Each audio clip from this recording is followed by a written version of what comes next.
이 영적인 침체를 우리가 다루고 있죠. 하나님 나라를 방해하는, 하나님 나라를 누리지 못하게 하는 마귀의 권세, 그게 영적 침체인데 뭐 여러 가지 얘기를 드렸는데 지지난주에는 과거의 족쇄를 통해서 하나님 나라의 기쁨을 누리지 못하게 하고, 그 다음에 지난주에는 미래의 두려움을 통해서 하나님 나라의 기쁨을 누리지 못하게 하고. 근데 이게 모두 다 감정과 관련이 있는 거예요. 그렇잖아요, 그렇죠? 과거의 족쇄, 과거의 상처, 그렇죠? 낙심과 또 후회와 한탄과 뭐 이런 것들 감정이잖아요. 그리고 또 미래에 대한 두려움과 불안함, 이게 다 감정이거든요. 그래서 성령의 9가지 열매도 전부 감정과 관련이 있어요. 사랑과 희락과 화평과 오래 참음과 온유와 충성과 온유와 절제, 그렇죠? 뭐 이런 이 전부 감정과 관련이 있죠. 그래서 오늘은 감정에 관한 말씀을 좀 드리고자 합니다. 이 말씀이 워낙 분량이 많죠, 감정에 대해서. 근데 오늘은 그 중에 몇 가지만 말씀을 드리려고 합니다.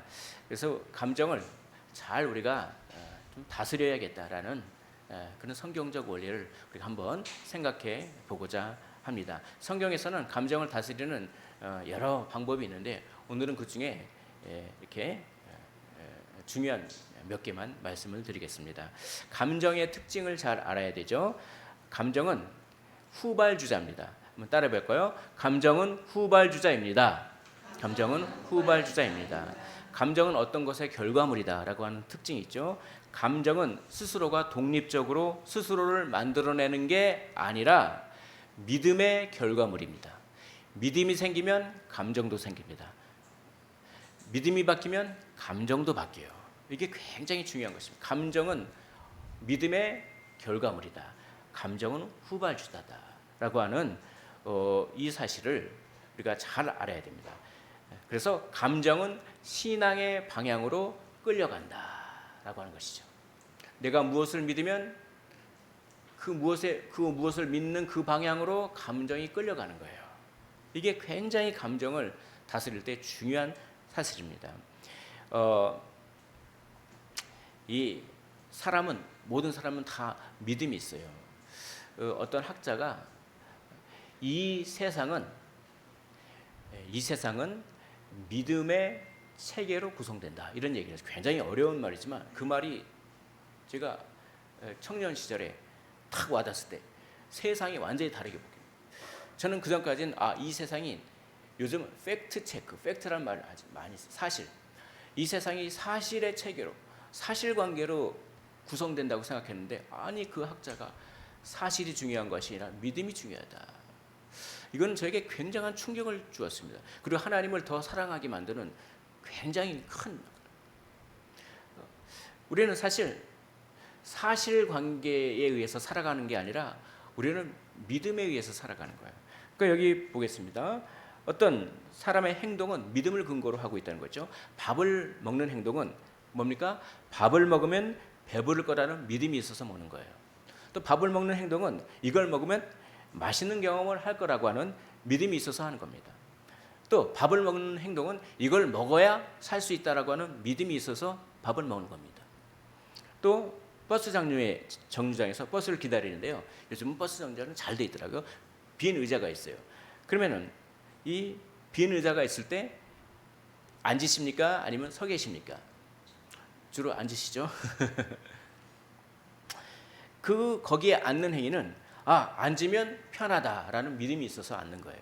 그리고 이 의자가 부러지지 않을 것이다 라고 하는 믿음이 있어서 앉는 겁니다.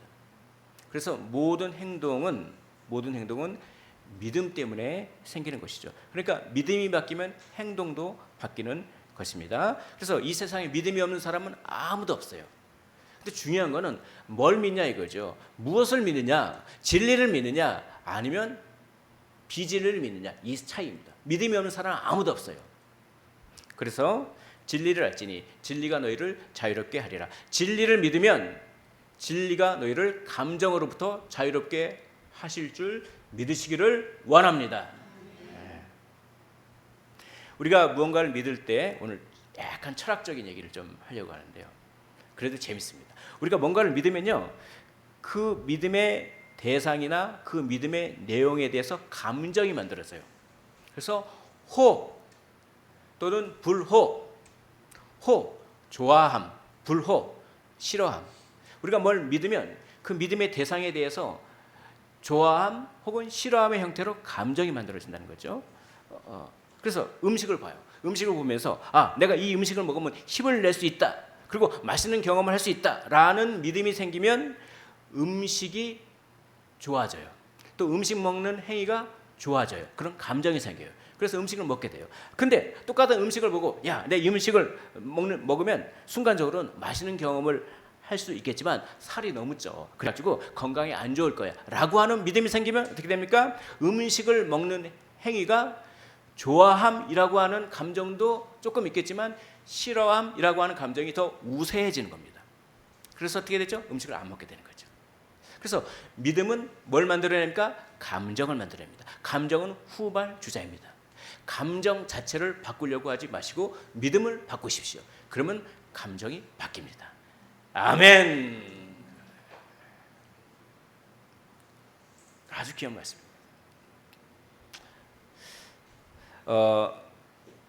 두 번째, 이 믿음은 생각으로부터 해석으로부터 믿음이 생겨요. 생각을 하고 해석을 하고 그 해석을 받아들이면 믿음이 생긴단 말이죠. 그래서 믿음이 생기면 감정도 생기는 겁니다. 그런데 이 해석이라고 하는 것, 생각이라고 하는 것이 변덕스러워요. 너무나 변덕스럽습니다. 그러니까 이건 이거다 라고 생각해요. 그러다가 금방 그게 아니야 이거라고 생각해요. 그러다가 또 있다가 아니야 그것도 아니고 그것도 이거야. 생각은 너무나 변덕스럽습니다. 생각이 변덕스럽기 때문에 해석도 변덕스럽죠. 그렇기 때문에 해석이 변덕스러우면 그 해석을 뭡니까? 받아들이는 믿음도 사실 변덕스러운 겁니다. 믿음이 변덕스러우면 믿음의 결과물인 감정도 변덕스럽다. 감정은 수시로 바뀌어요. 감정은 너무나도 수시로 바뀝니다. 그래가지고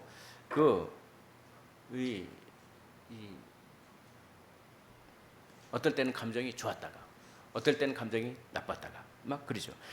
이 로이드 존스가 하는 설교문을 제가 잠깐 읽어드리겠습니다. 감정만큼 변덕스러운 것은 없습니다. 이렇게 설교하고 있습니다. 우리는 아주 변덕스러운 피조물로서 그 중에서도 가장 변덕스러운 것은 바로 감정입니다. 감정은 수많은 요소에 좌우됩니다. 감정에 영향을 끼치는 요소들이 아주 많습니다. 자기 태어난 기질도 영향을 끼치고 몸 상태도 영향을 끼칩니다. 건강 상태도 감정에 영향을 끼친다는 거죠. 그리스도인이 되었다고 체질까지 즉시 사라지는 것은 아니죠. 그대로 남아 있습니다. 이 모든 요소들이 기분을 쉽게 바꿔놓습니다. 아침에 일어났을 때 전날의 기분의 상태와 너무 달라서 깜짝 놀랄 때가 얼마나 많이 있습니까? 왜 기분이 바뀌었는지 설명할 수가 없어요. 전날에는 더없이 행복했습니다. 더없이 기쁘게 지내다가 내가 자고 일어나면 내일도 정말 즐거운 날이 되겠지 라고 잠자리에 들었는데 이상하게 아침에 일어나면 오히려 기분이 나쁘고 왠지 이유 없이 우울합니다. 왜일까요? 이유도 없이 갑자기 그렇게 바뀝니다. 여기에 문제의 핵심이 있습니다 라고 설교하는 거죠. 다시 말해서 감정은 변덕스러운 것으로 그 감정을 우리가 통제하기 매우 어렵다라고 하는 특징이 있습니다. 감정은 변덕스럽습니다. 세 번째, 방금 제가 말씀드렸다시피 그렇게 감정이 변덕스럽기 때문에 우리가 감정을 통제하기보다는 감정이 오히려 우리를 통제할 위험이 있다. 감정이 우리를 통제하려고 한다라고 하는 특징이 있습니다. 자, 세 가지 특징. 첫 번째는 감정은 후발주자다. 믿음의 결과물이다. 두 번째, 감정은 변덕스럽다. 세 번째, 그러므로 감정은 우리를 통제하려고 한다. 이 세 가지의 특징을 먼저 우리가 머릿속에 한번 기억을 해 주셨으면 좋겠습니다. 그러면은 이 감정을 어떻게 다스려야 될까요? 세상 사람들이 감정을 다스리는 방법이 있습니다. 두 가지입니다. 대개는 두 가지죠. 하나는 억압하는 겁니다. 이거예요. 괜찮아.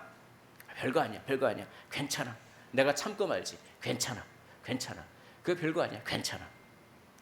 라고 말하며 감정을 외면하는 것. 이 억압이라고 하는 방법을 통해서 감정을 통제하려고 하는데 이게 문제가 있어요.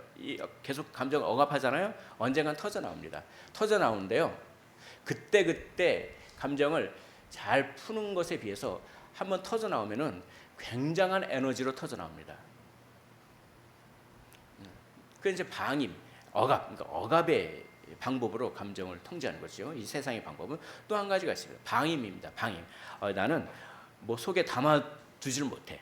내가 그냥 내가 하고 싶은 대로, 내가 느끼는 대로, 내가 행동해야 돼, 말해야 돼. 이거를 솔직하다라고 합니다. 그러나 그것은 결국 관계를 파괴하고 자기 자신까지 무너뜨린 것입니다. 어떤 목사님이 이렇게 설교하시더라고요. 솔직하게 있는 그대로 말하는 것이 대개는 폭력이 될 때가 많습니다. 이렇게. 그러니까 하나는 억압이고, 괜찮아, 내가 참아야지, 내가 참을 수 있어, 괜찮아. 하나는 방임, 내가 속에 있는 거 다 말해야 된다, 다 행동해야 된다. 이렇게 해서 감정을 푸는 세상적인 방법이 있죠. 그러면 성경적인 방법은 무엇일까? 여러 가지가 있는데 오늘은 그중에 한 가지만 말씀드리려고 합니다. 성경적인 원리는 믿음을 바꾸는 것입니다. 아까 제가 말씀드렸지만 믿음이 바뀌면 감정은 믿음의 부산물이기 때문에 믿음이 바뀌면 감정이 바뀐다라고 하는 요거예요. 이게 성경적인 원리입니다. 믿음을 바꿔야 됩니다. 그런데 그럼 믿음을 어떻게 바꿀까요? 믿음은 아까 생각과 해석이 받아들여지면 믿음이 되는 거죠. 그러니까 생각과 해석을 바꾸면 믿음이 바뀌어지게 되고 믿음이 바뀌어지면 감정이 바뀌어진다. 이렇게 정리가 되겠습니다. 생각이 중요한데 오늘은 그 생각과 해석을 좀 잘 바꾸는, 생각이 잘 안 바뀌고 한번 굳어진 해석은 잘 안 바뀌는데 그 생각과 해석을 바꾸는 실제적인 방법은 말을 하는 것입니다. 그러므로 결론적으로 말을 하는 거예요. 대화하면 믿음이 바뀌고 감정이 바뀝니다. 대화하지 않으면 감정이 응어리가 져요. 대화해야 돼요. 한번 따라해 볼까요? 대화합시다. 한 번 더. 대화합시다. 대화하셔야 됩니다. 부부간에 대화하셔야 됩니다. 부모와 자녀 간에 대화하셔야 됩니다. 형제 간에 대화하셔야 됩니다. 그런데요, 이 대화의 순서가 있어요. 하나님과 대화하고 자기 자신과 대화하고 사람과 대화, 이 순서가 있습니다. 근데 하나님과 대화하는 것은 항상 해야 돼요. 사람과 대화할 때도 하나님을 의지하면서 하나님과 대화하면서 사람과 대화하고, 그렇죠? 나 자신과 대화할 때도 하나님을 의지하면서 하나님과 대화하면서 나 자신과 대화해야 되고, 그러니까 하나님과 대화하는 것은 항상 하는 거예요. 그러니까 중요한 게 내 자신과 먼저 대화해야 돼요. 내 자신과 먼저 대화하지 않고 쌓인 감정 그대로 상대방과 대화하기 시작하면 그러면 이제 부작용이 생기죠. 답답해가지고 내가 저 사람하고 말 안 하고 말지 해서 억압의 형태로 들어가거나 아니면은 다 그냥 쏟아내서 방임의 형태로 들어가. 내 자신과 먼저 대화를 한 다음에 그런 다음에 상대방과 대화를 할 때 그때 우리는 감정을 올바르게 관계의 회복을 경험하게 되는 것입니다. 그래서 오늘 초점은 그럼 내 자신과 어떻게 대화해야 될까? 내 자신에게 어떤 말을 해야 될까? 이게 중요합니다. 네 가지의 말을 하십시오. 내 자신에게 네 가지 말을 하면 그것을 통해서 해석이 바뀌고 믿음이 바뀌고 감정이 바뀝니다. 네 가지입니다. 첫째, 감정을 하나님께 고백함과 동시에 내가 잘못한 부분은 없었는지, 내가 회개하고 책임질 부분은 없었는지를 먼저 내 자신에게 말하십시오. 이걸 안 하고 내가 내 자신에게 내가 회개할 부분, 내가 책임져야 될 부분이 있는지에 대해서 말 안 하고 상대방에게만 향하는 순간 이제 말싸움만 일어나는 것이죠. 이때 그 사람이 그런 행동을 하도록 내가 기여한 부분은 없는지, 그 사람이 그렇게 행동하도록 내가 그렇게 만든 부분은 없는지, 이걸 먼저 내 자신에게 말하는 것입니다. 생각하고 말하는 것이죠. 이때 기준이 있어요. 그 사람 행동을 기준 삼으면 안 돼요. 그럼 자기 합리가 그 사람이 그렇게 행동했기 때문에 내가 이렇게 말했지 이렇게 하면 안 되는 거예요. 그 사람의 행동을 기준, 말씀을 기준으로, 말씀이 이렇게 하라는데 말씀의 기준에 내가 그 사람에게 어떻게 행동했는지 아니면 내가 어떻게 했는지 그걸 해야지. 그 사람이 그렇게 행동했기 때문에 나는 그거에 대한 대응으로 이렇게 한다라는 그 사람의 행동을 기준 삼는 순간 무한 루프가 됩니다. 계속 돌아요. 해결이 안 됩니다. 자기 자신이 회개할 것이 있는지 자기 자신이 책임질 것이 있는지에 대해서 말해야 되는데 그 기준은 성경 말씀, 상대방과 상관없이 성경 말씀에 이렇게 하라고 그랬는데 나는 그것에 대해서 책임질 것, 회개할 것이 있는지를 먼저 말하라는 것입니다. 그러면 놀라운 일이 벌어집니다. 그래서 회개할 것이 있거나 근데 회개할 것이 없을 때도 있어요. 애매한 고난을 받을 때도 있습니다. 아무튼 그래서 회개할 것이 있거나 책임질 일이 있을 때는 회개하고 책임을 지는 순간 감정의 무게가 가벼워집니다. 굉장히 가벼워져요. 굉장히. 그래서 내 자신에게 먼저 말해야 되는 거예요. 이걸 잘 못해요. 이거를. 그래서 이걸 너무나 못하니까 우리 주님도 내 눈에는 들보는 보지 말고 크게 그 남에 있는 그 티끌만 보려. 이게 너무 어려워서 그래요. 그러나 우리는 이 말씀을 자꾸 시도해 보시기를 원합니다. 말을 하십시오. 대화를 하십시오. 자기 자신에게 대화를 하시기를 원합니다. 먼저 내 책임이 있는 거예요. 자, 두 번째, 이것도 굉장히 중요합니다. 두 번째, 행복감과 기쁨을 분리하십시오. 한번 따라해 볼까요? 행복감과 기쁨을 분리합시다. 시작. 세상은 행복감을 느껴야 기뻐한다고 말합니다. 그러나 성경은 행복감과 상관없는 기쁨을 얘기하고 있어요. 이게 비결입니다. 이게 비결이에요. 그래서 고린도서 4장을 보면 바울이 이런 고백을 합니다. 우리가 사방으로 우겨쌈을 당하여도 쌓이지 아니하며 답답한 일을 당하여도 낙심하지 아니하며 박해를 받아도 버림받지 아니하며 거꾸로 뜨림을 당하여도 망하지 아니하고 라고 얘기합니다. 그러니까 우겨쌈을 당하여도 이게 행복합니까? 행복하지 않은 거죠. 그래도 쌓이지 않는다. 그렇죠? 또 답답한 일을 당하여도 행복감이 있을 것입니까? 행복감이 없지 않습니까? 행복감이 없어도 낙심하지 아니하며, 그렇죠? 박해를 받아도 행복감이 없다는 거죠. 그래도 버림받지 아니하며. 그래서 바로 행복감과 분리된 기쁨. 그래서 사도는 육체적인 의미에서는 행복하지 않았지만 그럼에도 여전히 기뻐했다라고 하는 것이죠. 그것은 무엇입니까? 행복감과 분리된 기쁨을 누릴 줄 알았다라고 합니다. 행복감은 우리 안에 있습니다. 그러나 기쁨은 주 안에 있습니다. 이것이 비결입니다. 우리는 항상 행복을 추구하고 행복감이 느껴야 기쁘다고 생각하지만 아닙니다. 그래서 우리 안에는 행복을 추구하는 행복감, 그러나 기쁨은 우리 안에 있는 것이 아니라 기쁨은 주 안에 있습니다. 기쁨의 근원은 주님이십니다. 자, 이것을 조금 쉽게 풀어서 말씀드리겠습니다. 감정은 행복감을 통해서 역사합니다. 이걸 하면 행복할 거야. 이걸 하지 않으면 행복을 잃을 거야. 너는 지금 행복감을 잃어버렸어. 이런 음성을 통해서 감정을 일하는데 이때 자신에게 이렇게 말하는 것이죠. 진리의 말씀을 통해서 자기 자신에게 말하는 것입니다. 나는 행복감이 없어도 기뻐할 수 있다. 나는 진리의 말씀을 믿는다. 진리는 주 안에서 항상 기뻐하라고 빌립보서에서 말한다. 내 안에 지금 행복감이 없어도 나는 주님과 믿음으로 연결되어 기쁨의 근원 되시는 주 안에 있다. 주 안에서 나는 구원받았고 주 안에서 모든 것이 합력하여 선을 이룬다. 그러므로 행복감과 상관없이 나는 기쁨을 선택할 것이다 라고 하는 것이죠. 기뻐하라 라고 하는 명령입니다. 그것은 무엇입니까? 행복감과 상관없이 기뻐할 수 있다는 것이죠. 그것을 말씀으로 붙잡는 것입니다. 붙잡고 자기 자신에게 말하는 것이죠. 나는 행복감과 상관없이 기뻐할 수 있다. 그게 나의 존재다. 내 안에는 성령이 계셔서 행복감과 상관없이 기뻐할 수 있는 능력을 주셨다. 이 말씀을 믿으라는 거죠. 행복감이라고 하는 감정을 믿는 것이 아니라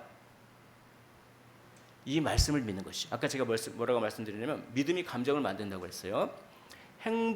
행복감이, 자, 잘 한번 들어보십시오. 행복감이 있어야 기뻐할 수 있다라고 하는 것도 하나의 믿음입니다.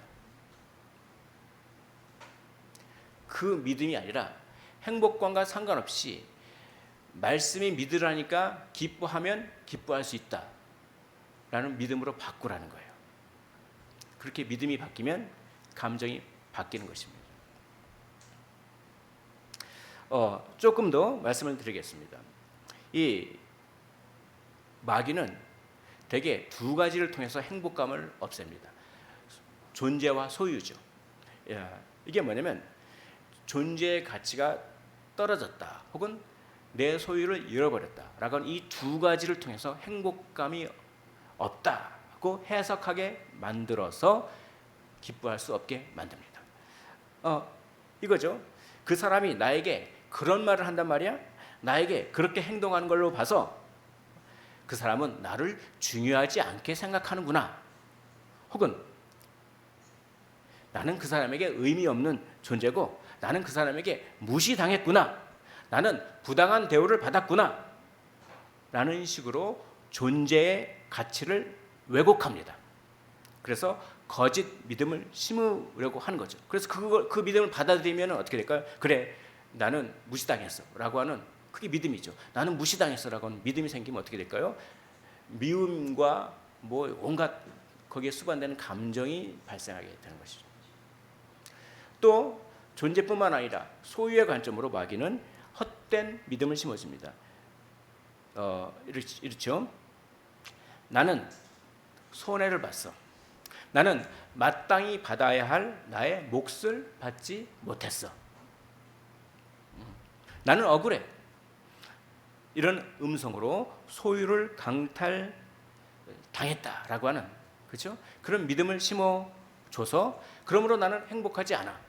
그래서 나는 행복하지 않기 때문에 나는 기뻐할 수 없어 라고 하는 이런 믿음으로 가는 것입니다. 그럴 때 진리를 통해서, 진리의 말씀을 통해서 자기 자신에게 말하십시오. 말해야 됩니다. 말하지 않으면 마귀가 하는 음성을 듣고만 있으면 선악과를 따먹어요. 뱀이 하는 소리를 듣고만 있었기 때문에 선악과를 따먹었어요. 뱀에게 말을 하지 않았어요. 너는 지금 틀린 말을 하고 있는 거야 라고 말하지 않았습니다. 마귀를 대적하지 않았습니다. 말을 하십시오. 자기 자신에게 말을 해야 됩니다. 이렇게 말하십시오. 성경 말씀을 사용해서 영접하는 자, 곧 그 이름을 믿는 자들에게는 하나님의 자녀가 되는 권세를 주셨다. 나는 하나님의 존귀한 자녀요 왕자의 신분이다. 그러므로 사람의 평가에 집착할 필요가 없다 라고 말하십시오. 사람이 나를 무시하든 말든 사람의 평가에 집착할 필요가 없다. 이게 진리의 말씀입니다. 이 믿음을 취하십시오. 어떤 믿음을 내가 취하느냐에 따라서 감정이 만들어지는 거예요. 진리의 말씀을 취하십시오. 진리를 믿으십시오. 감정에 속을 필요가 전혀 없습니다. 여기 계신 모든 분들은 이미 존귀한 존재입니다. 누가 여러분들에게 상처 주는 말을 하거나 무시하는 말을 하더라도 그것과 전혀 상관없이 그것을 무시하셔도 돼요. 그것을 선택하지 않을 자유가 있으십니다. 여러분들에게. 왜 남이 무시하는 것을 선택을 합니까? 선택하지 않을 자유가 있습니다. 진리의 말씀을 선택하십시오. 여러분들은 존귀한 하나님의 자녀인 것입니다. 그래서 소유의 가치를 통해서 역사하는 마귀의 거짓 믿음을 이겨낼 수가 있습니다. 소유가 아니라 존재죠. 또 이겁니다. 하나님은 욥처럼 갑절이나 갚아주신다고 말씀하셨어. 하나님은 100배나 갚아주신다고 말씀하셨어. 지금 내가 손해보는 것처럼 보이는 것은 손해가 아니라 보상의 티켓이야. 이렇게 말씀을 붙잡고 말씀을 믿으십시오. 너는 지금 손해봤어 라고 하는 마귀의 음성을 믿지 마시고,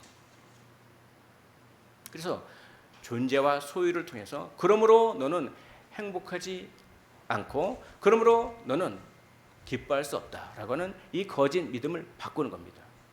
행복감과 상관없는 기쁨을 우리는 누릴 수 있는 것이죠. 말씀을 취할 때, 진리의 믿음을 믿을 때 우리는 그런 기쁨을 얻을 수가 있는 것입니다. 세 번째, 자기에게 말해야 되는 것이 또 한 가지가 있습니다. 그것은 사명입니다. 한번 따라해 볼까요? 사명을 말합시다. 사명을 말합시다. 감정을 이기는 일은 감정에 관심을 두지 않는 데 있습니다. 사명에 관심을 둘 때 감정은 힘을 잃고 녹아내리게 되는 것이죠. 하나님은 낙심과 우울에 빠진 엘리야를 회복시키실 때 사명을 주셨습니다. 의미 있는 일을 할 때 우울증이 치료됩니다. 그래서 이 연예인들이 굉장히 공허함을 느낄 때 기부를 그렇게 많이 해요. 뭐 몇십억씩 기부를 해요. 그걸 안 하면 자기가 마약할 것 같으니까. 그러니까 의미 있는 일을 할 때, 그 사람들이 은퇴를 하고 나서 굉장히 우울증에 빠질 때가 있습니다. 일이 없어지니까. 사람은 하나님의 형상입니다. 하나님의 형상으로 지어졌다고 하는 것 중에 가장 중요한 것 중에 하나가, 그 하나님의 형상이라고 하는 의미 중에 가장 중요한 것 중에 하나가 사람은 일하는 존재라는 뜻이에요. 일해야 돼요. 생육하고 번성하고 땅을 정복하고 일해야 됩니다. 사명이 있어야 돼. 사명이 없어지는 순간 뭡니까? 감정이 올라와요. 반대로 사명을 붙잡는 순간 감정을 다스릴 수가 있다. 노아가 그렇죠. 노아가 사명감이 사라졌을 때 완전히 나락으로 떨어졌죠. 노아가 사명감이 있을 때는 부지런히 배를 만들고 그렇죠. 그래서 그 당시에 사람들은 먹고 마시고 시집가고 장가가고 그럴 때도 배를 만들고 뭡니까? 홍수를 대비하고 심판을 대비하고 그랬는데 이제 사명감이 떨어지니까 어떻게 됩니까? 술 취해가지고 완전히 부끄러운. 그러니까 노아의 사명은 무엇일까요? 노아의 사명은 구원의 방주를 만드는 것만이 노아의 사명이 아니었어요. 노아의 사명은 뭡니까? 이제 모든 인류가 다 심판받았고 이제 새로운 인류, 새 출발. 그러니까 노아의 사명은 단지 방주만 만들어 가지고 심판만 피하는 것이 노아의 사명이 아니었단 말이죠. 노아의 사명은 새로운 인류로서 그렇죠? 거룩하게 사는 것. 그래서 하나님께 노아라고 하는 이름이 위로잖아요. 하나님의 위로가 되고 하나님의 기쁨이 되고 거룩한 삶. 그게 노아의 사명이었는데 그걸 잊어버린 거죠. 그냥 방주만 만들면 끝나요. 그러니까 사명감을 잃어버리니까 완전히 나락으로 떨어져서 그 술 취한 그런 쾌락을 사랑하는 감정을 이기지 못했다라고 하는 것입니다. 여러분, 진정으로 행복하고 싶으십니까? 그러면 행복을 추구하지 마십시오. 진정으로 행복하기를 원하신다면 의를 추구하십시오. 사명을 추구하면 행복해집니다. 행복 추구하면 오히려 불행해집니다. 행복을 추구하면 그 행복이 우리를 배신하기 때문에 불행해져요. 그러나 의를 추구하십시오. 의를 추구하고 그 나라의 사명을 먼저 추구하면 진정으로 행복해지는 것입니다. 감정을 추구하지 마십시오. 그냥 의를 추구하십시오. 그러면 감정은 따라옵니다. 기쁨의 감정은 따라오는 것입니다. 여러분들에게는 사명이 있습니다. 여러분들에게는 어떤 사명이 있습니까? 여러분들에게 하나님께서 붙여주신 사람에게 복음의 영향력을 끼칠 사명이 있습니다. 가족들에게 복음의 영향력을 끼칠 사명이 있습니다. 그리고 여러분들이 만나는 친구들과 여기 계신 모든 분들이 만나는 교인들 간에, 친구들 간에, 모든 사람들에게 여기 계신 모든 분들은 복음의 영향력을 끼칠 사명이 있습니다. 그 사명을 생각할 때 감정을 다스릴 수 있는 능력이, 그리고 참된 행복을 얻을 수 있는 힘이 거기서 나오는 것입니다. 그리고 네 번째, 하나님이 나에게 하신 일을 말하십시오. 내가 얼마나 큰 사랑을 받았는지를 말해야 되는 것입니다. 마귀는 상처를 세워보라고 합니다. 그러나 상처를 세워보지 말고, 상처를 계산하지 말고, 뭘 계산해야 됩니까? 하나님이 나에게 주신 사랑을 계산하십시오. 그걸 계산하십시오. 그걸 세워보십시오. 마귀는 우리에게 이렇게 말합니다. 너는 하나님의 사랑을 받았어. 하나님이 자기 아들을 십자가에서 죽이시면까지 너를 사랑했어. 그리고 너는 그걸 알고 있어. 그러나 그것만으로는 부족하다.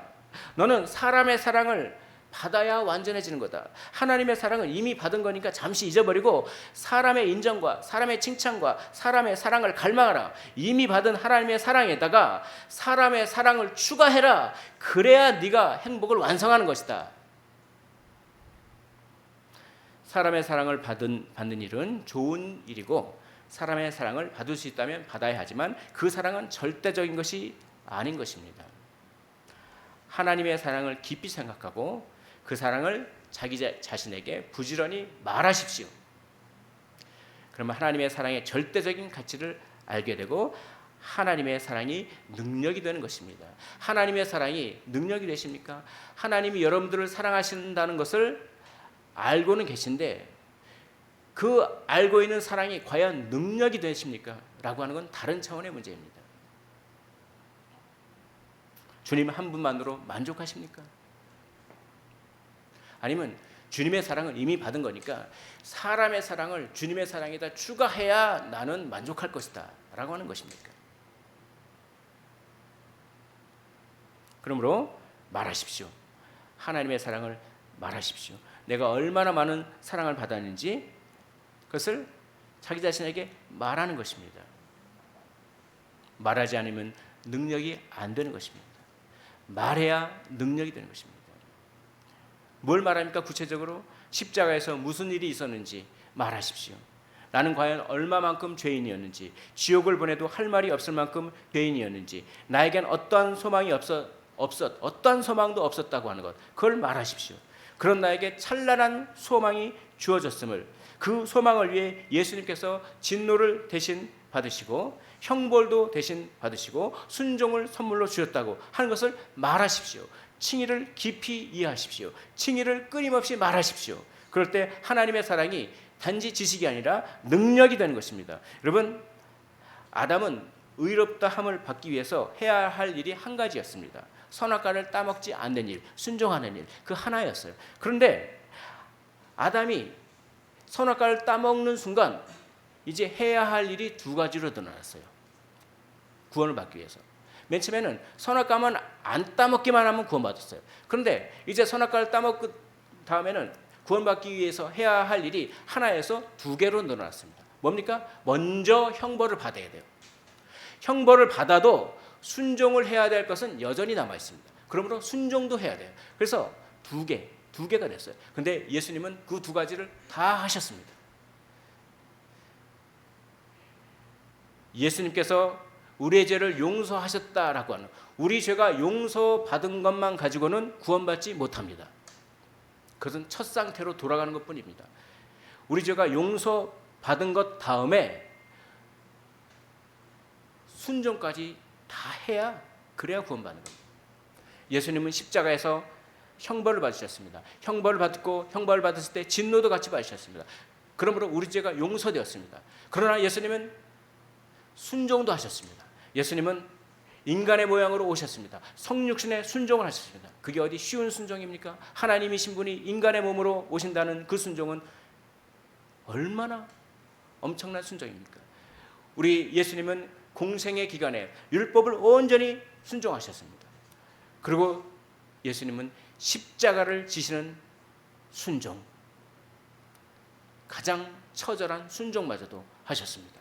예수님은 적극적인 순종, 그리고 수동적인 순종을 하셨습니다. 예수님은 행하신 순종, 당하신 순종을 하셨습니다. 예수님은 형벌을 받으시고 순종도 하셨습니다. 두 개를 다 하셨습니다. 그리고 예수님을 믿는 우리에게 두 개를 전부 다 선물로 주셨습니다. 그래서 우리는 형벌을 받지 않아도 될 뿐만 아니라 우리는 온전히 순종한 것처럼 여겨지게 되었습니다. 이것을 말하십시오. 칭의를 말하십시오. 단지 예수 믿으면 구원받는다라고는 한 줄만 말하시지 마시고 내가 받은 칭의가 어떤 것인지 자세히 말하십시오. 이렇게 말하면 하나님의 사랑이 능력이 됩니다.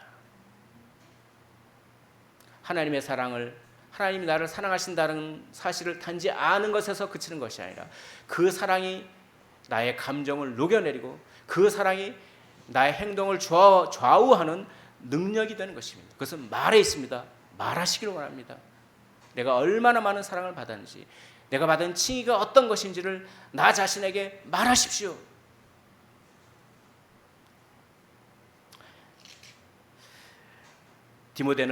오늘 본문의 디모데는 낙심과 두려움 등의 감정의 어려움으로 영적인 침체에 빠질 염려가 있었습니다. 바울은 디모데가 그렇게 영적 침체에 빠지길 원하지 않았습니다. 그래서 이렇게 편지를 하는 거죠. 바울은 감옥에 갇혔고 박해는 심해졌고 디모데는 나이가 어렸습니다. 그래서 업심여김을 이렇게 받을 가능성이 많았습니다. 사탄은 디모데에게 존재와 소유를 왜곡해서 헛된 믿음을 심어주고 감정을 흔들어 내려고 했을 것이 분명합니다. 그럴 때 바울은 디모데에게 편지를 쓰는 거죠. 헛된 믿음에 빠져서 감정에게 지배당하지 말고 진리를 믿어서 성령의 능력으로 감정을 통제하라. 스스로 분발하라. 오늘 본문에 은사를 다시 부릴 듯 하게 하라. 분발하라.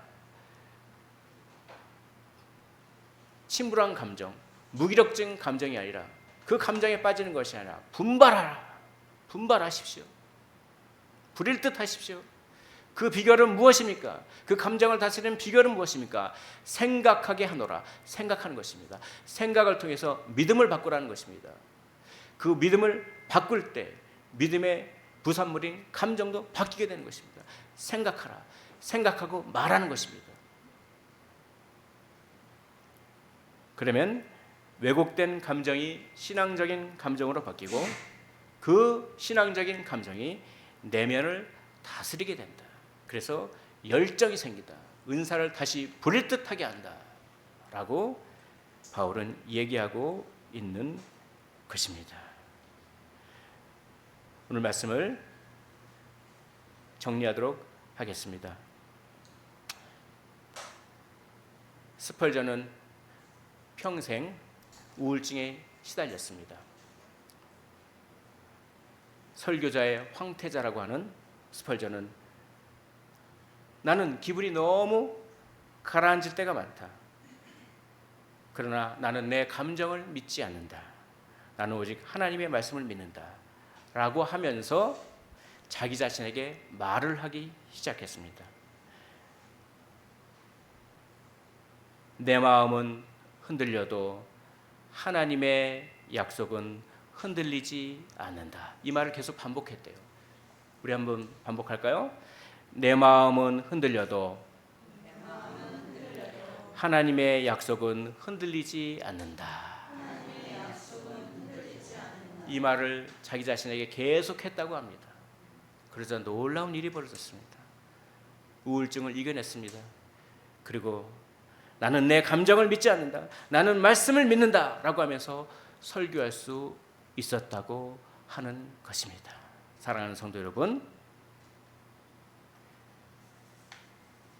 감정은 우리의 삶의 일부이고 때로는 우리를 시험합니다. 그러나 오늘 우리가 배운 대로 감정은 후발주자입니다. 감정에 눌리지 말고 진리를 붙들어 믿음으로 감정을 다스리시기를 원합니다. 자기와의 말의 전쟁에서 진리가 승리할 때 우리의 감정은 성령 안에서 거룩하게 정리되는 것입니다. 주여, 우리에게 능력과 사랑과 절제하는 마음을 허락하사 감정의 노예가 아니라 말씀으로 사명으로 감정을 다스리는 자들이 되게 하여 주옵소서.